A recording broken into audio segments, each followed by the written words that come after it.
We devoted an entire chapter in the second edition of Dancing with Water to how geometry influences the molecular structure of water. Some of the new sciences reveal the entire universe is based on geometry. Geometry that encourages spiraling motion, which in turn creates torsion fields and vortices that conduct the flow of energy. Without geometry, there would be no organized pathway for the flow of energy.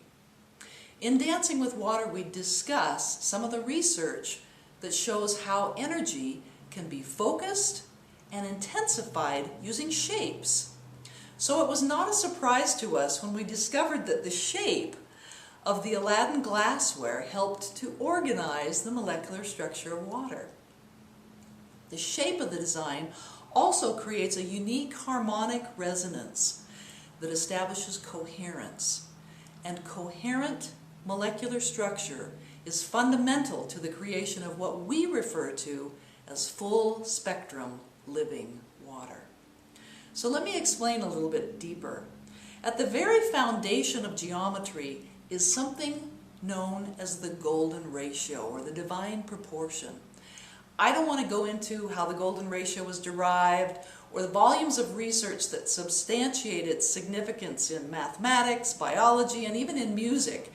That kind of information is available everywhere. But just let me say that the golden ratio represents a hidden harmony in the natural world.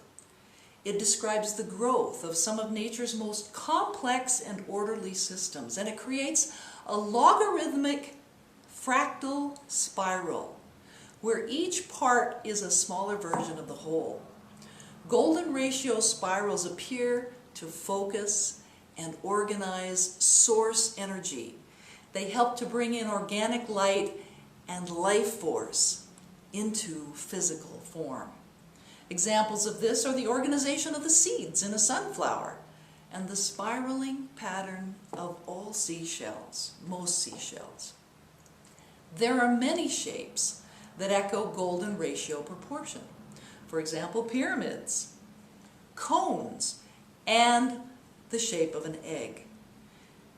Turns out these shapes can serve as wave guides, and according to research, they're capable of capturing and translating energy from the universal field of energy.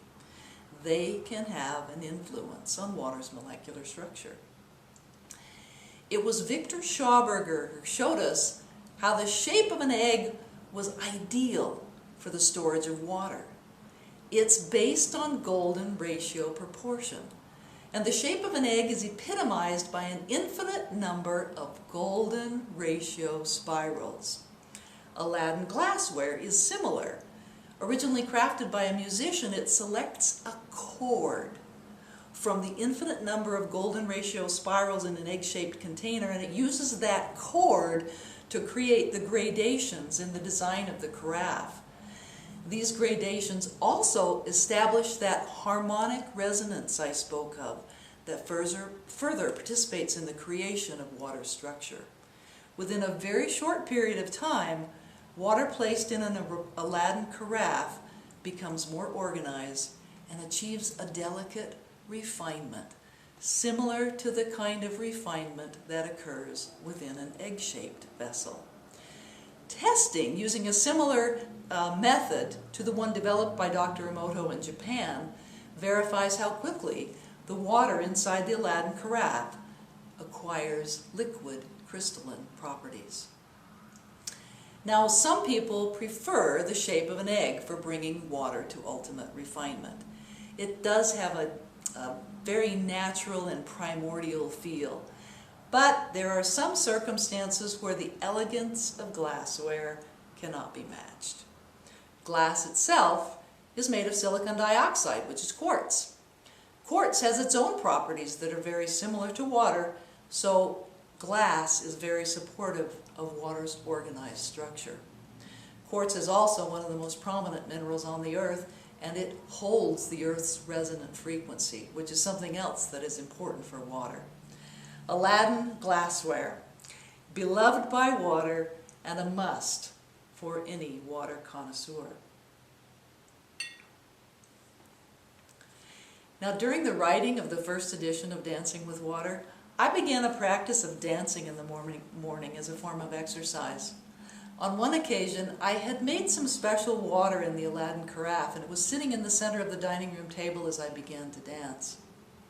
Something unique happened that morning, and at one point as I spun around to the music, the carafe on the table caught my eye in an unusual way, and I had this sense that the spirit of the water within had risen from the carafe and was hovering above it, almost waiting.